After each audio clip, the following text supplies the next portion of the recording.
Good morning, students. My name is Kalpesh Kumar Naik. I have completed my MSc from Ranchi University, Ranchi, batch 2019, and today I am going to teach you about aromatic compound. So, what is aromatic compound?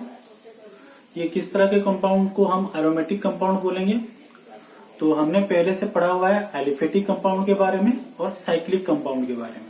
तो aliphatic compound हम किस compound को बोलते थे? जो chain like structure थे उनको हम एलिफेटिक कंपाउंड बोलते थे, जो क्लोज स्ट्रक्चर थे उनको हम साइक्लिक कंपाउंड बोलते थे। लेकिन एरोमेटिक कंपाउंड एक नया कंपाउंड आया है, इसको हम कैसे जानेंगे कि एक कंपाउंड एरोमेटिक है या नहीं है? इसके लिए एक रूल है, जो मॉलिक्यूल उस रूल को फॉलो करेंगे उनको ही हम बोलेंगे एरोमेटिक कंपाउंड, और जो इस रूल को फॉलो नहीं करेंगे उन एरोमेटिक कंपाउंड नहीं बोलेंगे। तो ये रूल क्या है? ये हक्कल्स ने रूल दिया था, तो हक्कल के नाम पे ही एक रूल है, हक्कल्स रूल, और इसके 4 कंडीशन होते हैं। तो पहला कंडीशन है molecule must be cyclise, molecule cyclise होना जरूरी है। सेकेंड क्या होना चाहिए? Molecule must have 4n+2 pi electrons, molecule में 4n+2 पाई इलेक्ट्रॉन्स होने चाहिए। और molecule must have delocalised pi electron, molecule में डीलोकलाइज्ड पाई इलेक्ट्रॉन होने चाहिए। और fourth, molecule should be planar, molecule planar होना चाहिए, मतलब प्लेन के ऊपर ही रहना चाहिए। तो इन चारों को कंडीशन को लेके हमने कुछ एग्जाम्पल लिखे हैं। तो पहला एग्जाम्पल तुम्हारा है बेंजीन, मैं पहला वाला समझा दे रहा हूं, इसी के अकॉर्डिंग ये सभी ही एरोमेटिक हैं। हम एक ही कंपाउंड को लेके इन सबको समझ सकते हैं। पहला एग्जाम्पल है बेंजीन तुम्हारा। बेंजीन तुम्हारा एक 6 मेंबर रिंग है, मॉलिक्यूलर फॉर्मूला इसका है C6H6। मैं जो बोल रहा हूं उसको लिखते चलो तो तुम अच्छे से समझ सकते हो। तो बेंजीन तुम्हारा मॉलिक्यूलर फॉर्मूला क्या हुआ? 6H6। यहाँ पे कितने पाई बॉन्ड है? 3 पाई बॉन्ड है। तो कितने पाई इलेक्ट्रॉन हुए? 6 पाई इलेक्ट्रॉन। तो अभी मॉलिक्यूल के बारे में मैं सब कुछ बोल दिया, तो अभी इसको पुट करते हैं हक्कल्स रूल में, ये हक्कल्स रूल को फॉलो करता है या नहीं। तो हक्कल्स रूल का पहला क्या था? मॉलिक्यूल साइक्लाइज होना चाहिए। तो बेंजीन क्या है? साइक्लाइज है, तो पहला सेटिस्फाई कर रहा है। दूसरा क्या हुआ? 4n+2 पाई इलेक्ट्रॉन होने चाहिए। तो यहाँ पे अगर n की जगह पे हम 1 पुट करें तो क्या बन के आता है? 6 पाई इलेक्ट्रॉन सिस्टम। तो बेंजीन को मैंने पहले बहुत बोला था 3 पाई इलेक्ट्रॉन है, तो 6 पाई इलेक्ट्रॉन हुए, तो ये दूसरा कंडीशन भी सेटिस्फाई कर रहा है। तो 3 नंबर पे क्या होना चाहिए? डीलोकलाइजेशन।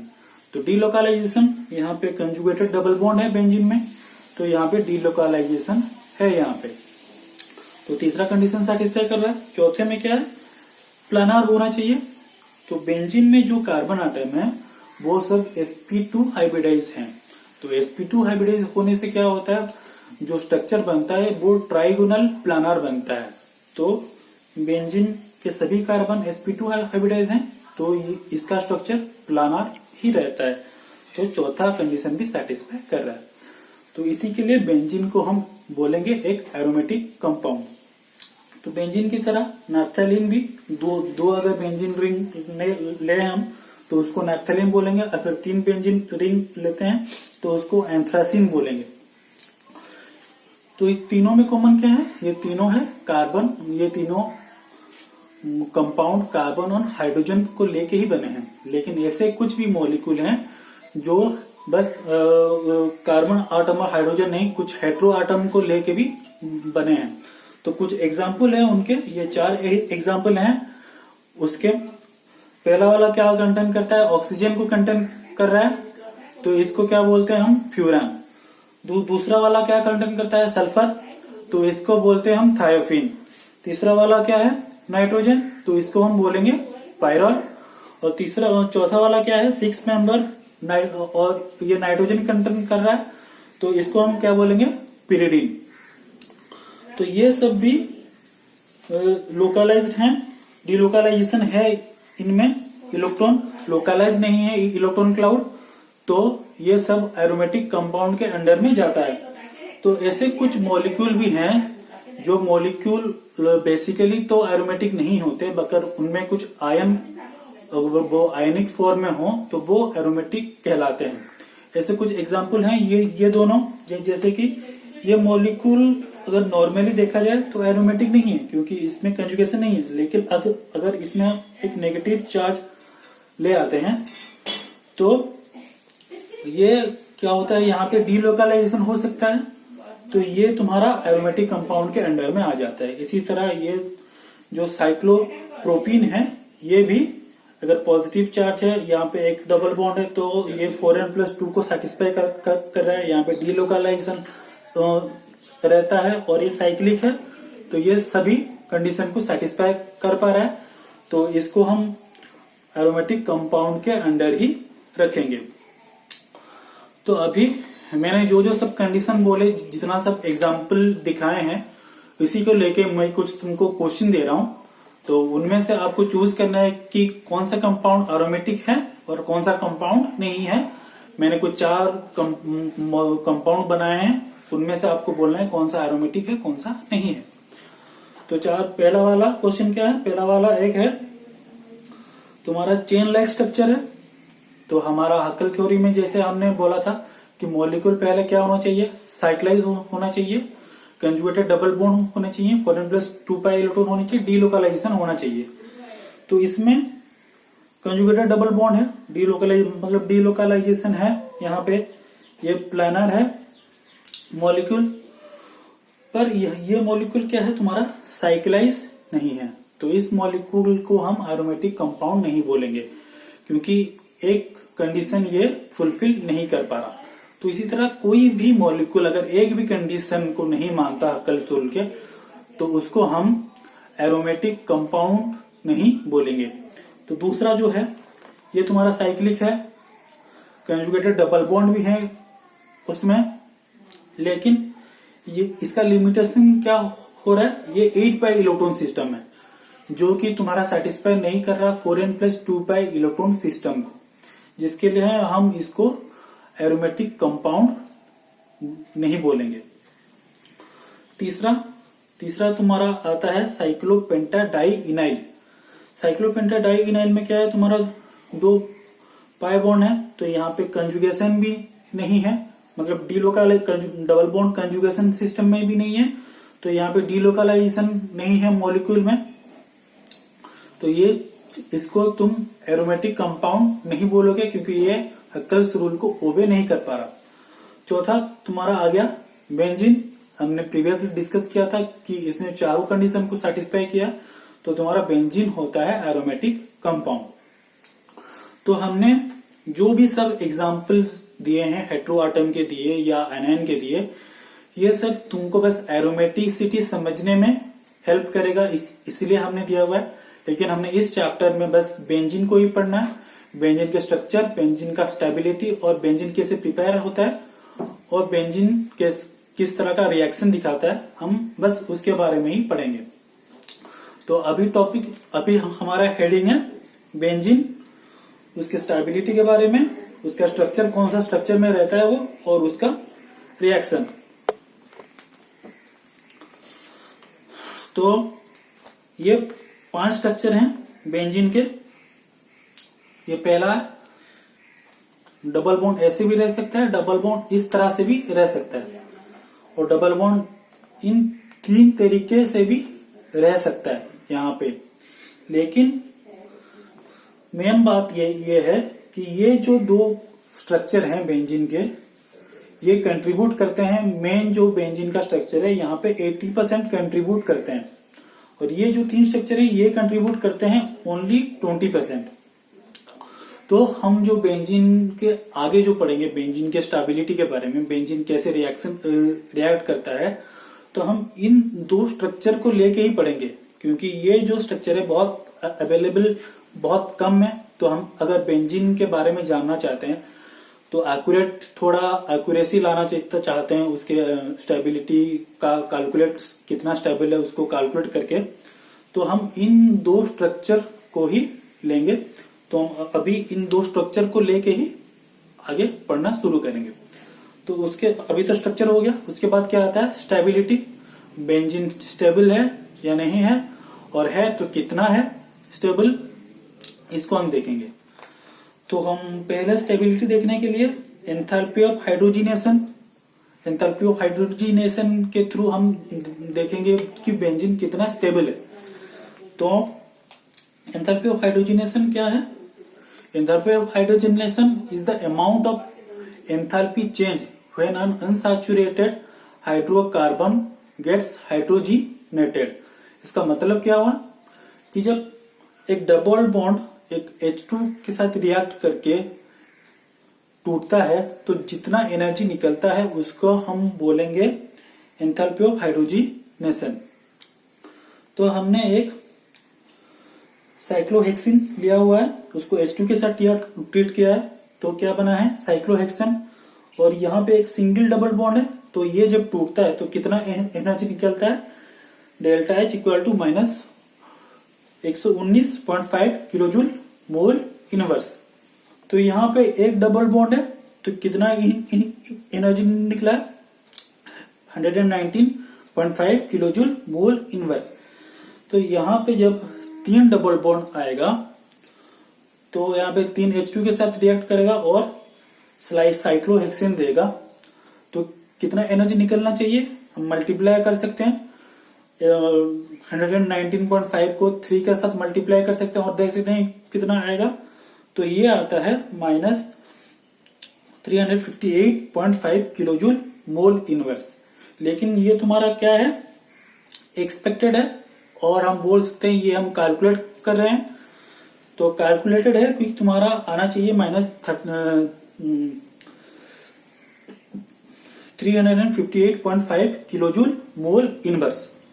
लेकिन ऑब्जर्व करके देखा गया कि जब बेंजीन को हम 3 H2 के साथ ट्रीट करके साइक्लोहेक्सेन बनाते हैं तो कितना एनर्जी निकलता है 208.5 किलोजूल मोल इनवर्स। तो ये जो डिफरेंस है 150 किलोजूल मोल इनवर्स का, ये किस लिए आता है? ये तुम्हारा आता है ड्यू टू रेजोनेंस।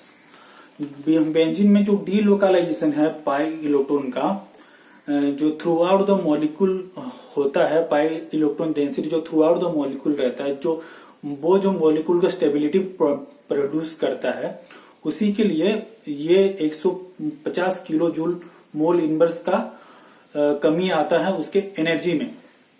तो ये रहा तुम्हारा एनर्जी कैलकुलेट करके हम एंथैल्पी के द्वारा, और हम ऑर्बिटल कंट्रीब्यूशन के द्वारा भी हम देख सकते हैं कि कैसे वो स्टेबल होता है। तो ऑर्बिटल थ्योरी तुम्हारा जानने के लिए कि बेंजीन स्टेबल कितना है और क्यों है। तो बेंजीन में क्या है, कार्बन और हाइड्रोजन है। तो कार्बन का हम नॉर्मल स्टेट में क्या रहता है 1s2 2s2 2px, ऑर्बिटल में 1, 2py में 1 और 2pz में 0। ये तो तुम्हें नॉर्मल स्टेट में। अगर हम कार्बन को एक्साइटेड कर दें तो एक्साइटेड स्टेट में क्या होगा, जो 2s में जो 2 मॉलिक्यूल थे वहां से एक मॉलिक्यूल आ जाएगा तुम्हारा 2pz पे। 2pz पे एक मॉलिक्यूल आ जाएगा और तुम्हारा मैंने बोला हुआ है कि बेंजीन क्या होता है तुम्हारा sp2 हाइब्रिडाइज। तो यहाँ पे जो सिग्मा बॉन्ड बनता है तुम्हारा एक s बॉन्ड यूज होता है और 2 p ऑर्बिटल यूज होता है। तो यहाँ पे एक s ऑर्बिटल यूज हो गया और 2 p ऑर्बिटल यूज हो गया। तो ये जो pz ऑर्बिटल है वो तुम्हारा वैकेंट रह जाता है, जो इलेक्ट्रॉन है वो तुम्हारा किसी में यूज नहीं होता। तो 2pz क्या करता है, ये तुम्हारा पाई बॉन्ड फॉर्मेशन करता है। जैसे कि हम यहाँ पे स्ट्रक्चर बनाए हुए हैं बेंजीन में, और जेड ऑर्बिटल जो वैकेंट है हमने बस उसी को ही दिखाया हुआ है। तो ये तुम्हारा जेड ऑर्बिटल है, ये तुम्हारा 6 कार्बन है। यहाँ पे 6 कार्बन में जो जेड ऑर्बिटल है, एक इलेक्ट्रॉन इन्हीं सभी ऑर्बिटल में है। तो ये 2 कंट्रीब्यूट करके क्या बनेंगे, एक पाई बॉन्ड। ये दोनों कंट्रीब्यूट करके क्या बनेंगे, एक पाई बॉन्ड। ये दोनों कंट्रीब्यूट करके क्या बनेंगे, एक पाई बॉन्ड। उसी तरह ये तुम्हारा हो गया। हम इस तरह से भी डिनोट कर सकते हैं, जैसे यहाँ पे दिया हुआ है। यहाँ पे हम इन दोनों का कंट्रीब्यूशन लिया हुआ था, यहाँ पे हम इन दोनों का कंट्रीब्यूशन ले रहे हैं। ये दोनों भी कंट्रीब्यूट करके तुम्हारा पाई बॉन्ड बना सकते हैं, ये दोनों कंट्रीब्यूट करके पाई बॉन्ड बना सकते हैं, ये दोनों कंट्रीब्यूट करके भी पाई बॉन्ड बना सकते हैं। तो इसमें से क्या पता चलता है कि जो पाई इलेक्ट्रॉन है वो तुम्हारा मॉलिक्यूल में थ्रू आउट द मॉलिक्यूल है, ना कि एक ही कार्बन के ऊपर या दो कार्बन के ऊपर लोकलाइज ना होके ये क्या हो रहा है तुम्हारा डीलोकलाइज, मतलब पूरा मॉलिक्यूल में फैल जा रहा है। तो लोकलाइज मॉलिक्यूल होने से क्या होता है तुम्हारा एक मॉलिक्यूल अनस्टेबल बनता है और ज्यादा रिएक्टिव बनता है। लेकिन यहाँ पे बेंजीन में क्या होता है मॉलिक्यूल में through out the electron cloud फैल जाता है, तो उससे क्या होता है मॉलिक्यूल को एक्स्ट्रा स्टेबिलिटी मिलती है। तो ये हो गया तुम्हारा स्टेबिलिटी के ऊपर कि बेंजीन क्यों स्टेबल होता है। लेकिन उसके बाद हम पढ़ेंगे बेंजीन का रिएक्शन, बेंजीन किस तरह का रिएक्शन दिखाता है, बेंजीन के रिएक्शन के बारे में। आज हमने देखा कि बेंजीन में क्या रहता है पाई इलेक्ट्रॉन क्लाउड, तो ये नॉर्मली किस तरह से बिहेव करेगा आज ए न्यूक्लियोफाइल। क्यों? क्योंकि बेंजीन में इलेक्ट्रॉन क्लाउड है, तो वो इलेक्ट्रॉन तो लेना नहीं चाहेगा, इलेक्ट्रॉन देना चाहेगा, तो वो एक न्यूक्लियोफाइल की तरह रिएक्ट करेगा। और तुम्हारा बेंजीन एडिशन रिएक्शन ना देके तुमको बेंजीन ज्यादातर देता है सब्स्टिट्यूशन रिएक्शन, क्योंकि एडिशन रिएक्शन के थ्रू क्या हो जाता है उसका जो डीलोकलाइजेशन है पाई इलेक्ट्रॉन का वो डिस्टर्ब हो जाता है। तो इसीलिए वो जितना हो सके एडिशन रिएक्शन ना देने के लिए कोशिश करता है, लेकिन जो सब्स्टिट्यूशन रिएक्शन है वो आराम से देता है। क्योंकि सब्स्टिट्यूशन रिएक्शन होने से यहाँ पे जो कार्बन आटम हम कर रखे हैं, यहाँ पे जो हाइड्रोजन होगा इसको सब्स्टिट्यूट करके दूसरा एक हम अगर कंपाउंड लाएं तो वो तुम्हारा डीलोकलाइजेशन में ज्यादा इफेक्ट नहीं डाल रहा। तो इसीलिए बेंजीन क्या करता है तुम्हारा सब्स्टिट्यूशन रिएक्शन ज्यादा दिखाता है, ना कि एडिशन रिएक्शन। तो हमने कुछ रिएक्शन लिए हुए हैं इसी तरह सब्स्टिट्यूशन रिएक्शन के। वो पहला है हैलोजिनेशन रिएक्शन। हैलोजिनेशन में क्या होता है बेंजीन हैलोजन के साथ रिएक्ट करता है, जैसे कि तुम्हारा Cl2 हो गया, Br2 हो गया और I2 हो गया, और देता है साइक्लोबेंजीन या क्लोरोबेंजीन बोल लो और आयोडोबेंजीन, इस तरह के मॉलिक्यूल वो प्रोड्यूस करता है। दूसरा तुम्हारा हो गया नाइट्रेशन। नाइट्रेशन में क्या होता है बेंजीन तुम्हारा HNO3 के साथ रिएक्ट करता है इन प्रेजेंस ऑफ H2SO4, तो वो देता है नाइट्रोबेंजीन। तो उसके बारे में हम डिटेल्सली पढ़ेंगे बाद में, और उसके मैकेनिज्म के बारे में भी जानेंगे वो किस तरह रिएक्ट करता है। लेकिन अभी के लिए बस मैं तुम्हें ओवरऑल व्यू दे रहा हूं कि वो कैसे रिएक्ट करता है और क्या बनता है। तुमको बस याद कर लेना है, और बाद में हम इसके बारे में हम डिटेल्सली पढ़ेंगे।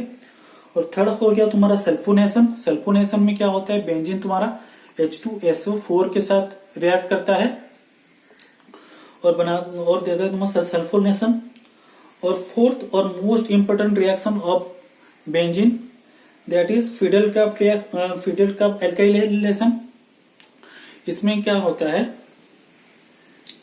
बेंजीन फिडेल कप एल्काइलेशन के साथ रिएक्ट करके फिडेल कप एल्काइलेशन देता है। तो आज के लिए इतना ही रिएक्शन के बारे में, और बाकी सब हम बाद में पढ़ेंगे। Thank you.